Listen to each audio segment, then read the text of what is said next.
नमस्कार दोस्तों, स्वागत है आप सभी का। और आप सभी के पहले मैंने कल आपको एक प्रैक्टिस सेट करवाया था जिसमें आपके 30 क्वेश्चन करवाए थे। उसमें से आप सभी के 20, 25 सभी ने कमेंट करे थे, अच्छे नंबर आए थे। ठीक है, आज फिर वापस से हम टेस्ट करेंगे जिसमें फिर 30 क्वेश्चन रहेंगे और आपको कमेंट करके बताना कि आपके कितने नंबर आए हैं 30 में से। ठीक है, तो जो नया है चैनल को सब्सक्राइब कर देना, बेल आइकन को प्रेस कर देना। और अगर हमसे डेली की क्लास में जुड़ना चाहते हैं तो इस नंबर पर व्हाट्सअप कर सकते हैं 9753749986 पर कि सर हमें आपकी डेली की क्लास नहीं मिल रही।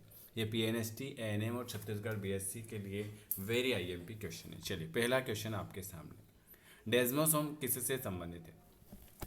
बताइए, पहला क्वेश्चन का आंसर बताना है। डेस्मोसोम किससे संबंधित है?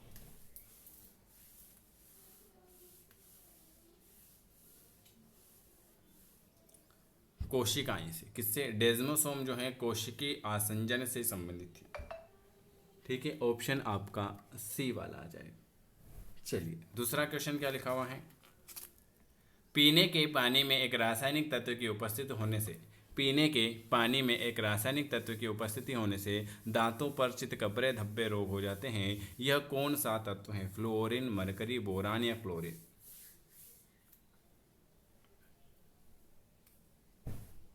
इसे हम कहते हैं फ्लोरीन। जल में फ्लोराइड की कमी हो जाती है। तो पीने के पानी के एक रासायनिक तत्व की उपस्थिति होने से दांतों पर जो धब्बे जम जाते हैं, यह जो होता है फ्लूओरिन के कारण होता है। ए वाला आ जाएगा। सभी ने लगा दिया होगा। कॉपी पेन लेकर बैठना है और अपने हिसाब से पहले निशान लगाना है। तीसरा है, मरुस्थलीकरण का मुख्य कारक कौन सा है? मरुस्थलीकरण का मुख्य कारक कौन सा है? तीसरा,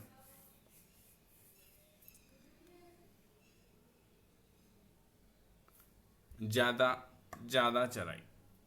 मरुस्थ में पशुओं की अत्यधिक चराई से मिट्टी की जो सतह होती है मरुस्थली में, मिट्टी की सतह से आवरण हट जाता है और मिट्टी का वर्षा और वायु द्वारा अपवर्तन होने लगता है। तो ज़्यादा चराना पड़ेगा उनको।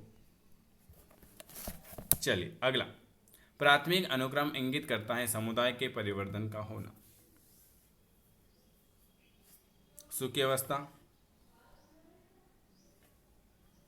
नहीं, नए प्रकाशित आवास जिस पर कोई प्रारंभिक वनस्पति का रिकॉर्ड नहीं हो। ये क्वेश्चन अभी एग्जाम में पूछा हुआ था PAT में। कौन सा अधिक स्थायी पारिस्थितिक तंत्र है? मरुस्थल, सागर, पर्वत या जंगल?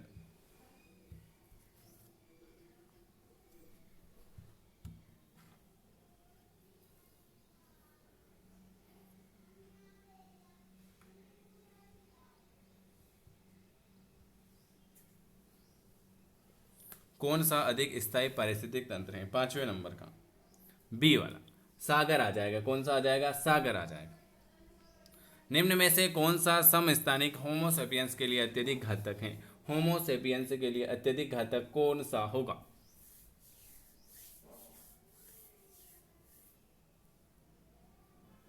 स्ट्रासियम 90। कौन सा समस्थानिक होमोसेपियंस के लिए अत्यधिक घातक होगा? स्ट्रासियम 90।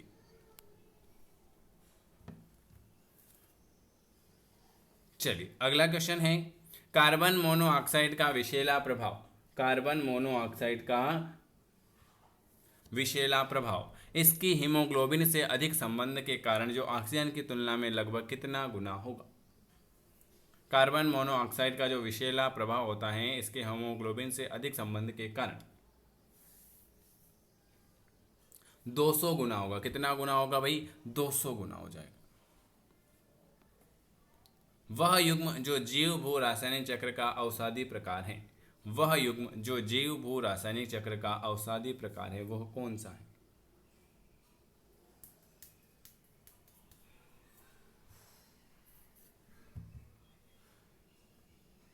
बताइए। वह युग्म जो जीव भू रासायनिक चक्र का अवसादी प्रकार है वो आ जाएगा फास्फोरस व सल्फर। क्या आ जाएगा? फास्फोरस व सल्फर।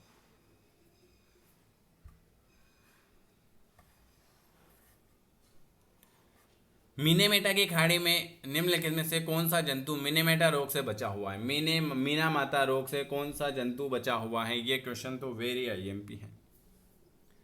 कुत्ता, सुअर, बिल्ली, ये सब मिनी माता रोग हो चुके हैं, लेकिन खरगोश जो है इस रोग से बचा हुआ है। कौन? खरगोश जो है इस रोग से बचा हुआ है।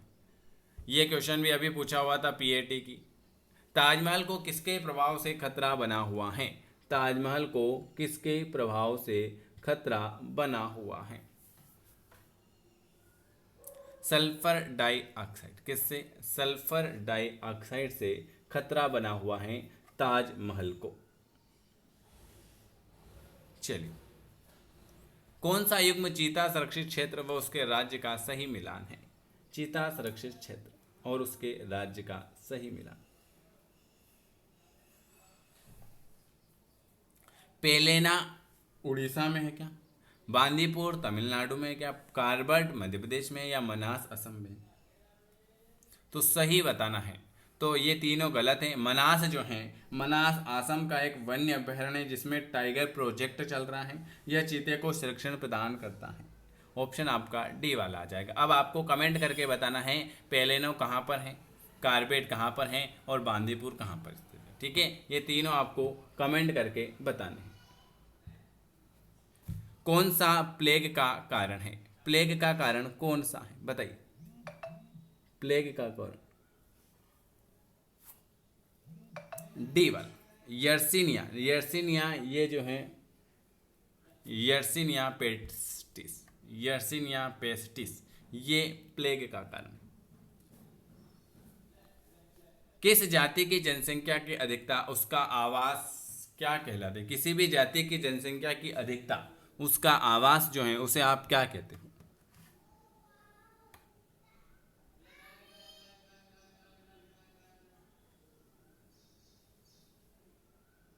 बिल्कुल सही जवाब। 13 नंबर का क्वेश्चन सी वाला नाइक घनत्व क्या कहेंगे? किस जाति की जनसंख्या की अधिकता उसका आवास जो है उसे हम कहते हैं नाइक घनत्व।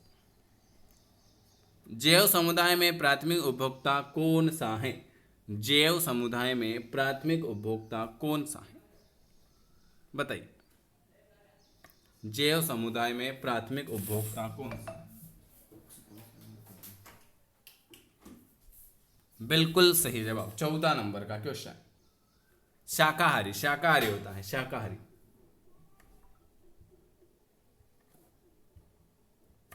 यदि हम किसी पारिस्थितिक तंत्र से अपघटक को पूर्णतः हटा दें, पारिस्थितिक तंत्र के कार्य विपरीत रूप से प्रभावित होता है, वो किसके कारण होगा? यदि हम किसी पारिस्थितिक तंत्र में से अपघटक को पूरी तरह हटा दें और पारिस्थितिक तंत्र के कार्य विपरीत रूप से प्रभावित होते हैं, तो ये जो होता है ये आपके खनिज प्रवाह हो जाएगा। कौन सा रेडियो एक्टिव समस्थानिक थायराइड कैंसर का पता लगाने में प्रयुक्त होता है? Very IMP question. कौन सा रेडियो एक्टिव समस्थानिक थायराइड कैंसर का पता लगाने में प्रयुक्त होगा?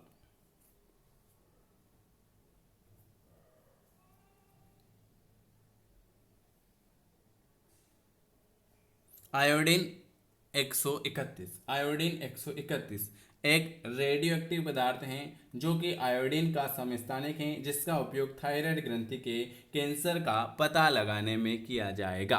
ऑप्शन आपका सी वाला आ जाएगा। यदि मल की बहुत अधिक मात्रा को नदी में मिला दिया जाए तो बीओडी की मात्रा कितनी होगी? बीओडी की मात्रा आपको बतानी है। अधिक हो जाएगी। क्या हो जाएगी? अधिक हो जाएगी। अधिक ऊंचाई पर मनुष्य के रक्त में आरबीसी की उपस्थिति क्या होती है? अधिक ऊंचाई पर मनुष्य के रक्त में आरबीसी की जो स्थिति होती है वो क्या होगी?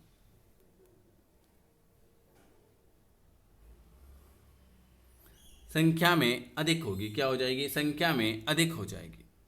ये question very most time. DNA में यदि क्षारों का अनुक्रम एटीटीसी जीएटीसी है तो इसके अनुलेखन में क्षारों का अनुक्रम क्या हो जाएगा?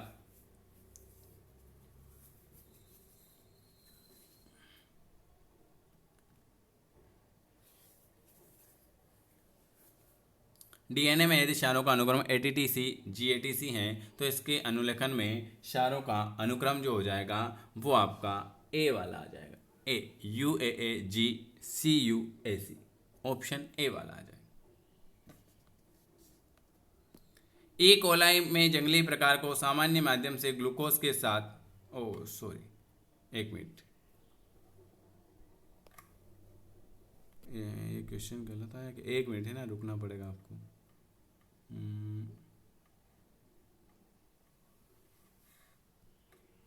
हाँ, 20वें नंबर का सही है, ई कोलाई में जंगली प्रकार, बिल्कुल आपका सी वाला हो जाए, लेक ओपेरियन प्रेरित करता है। क्या करता है ये? लेक ओपेरियन प्रेरित करता है। चलिए अगला क्वेश्चन। आपके लिए डेली क्लास अवेलेबल है, आपको अगर नहीं मिलती है तो आप इस नंबर पर मैसेज कर दिया करें।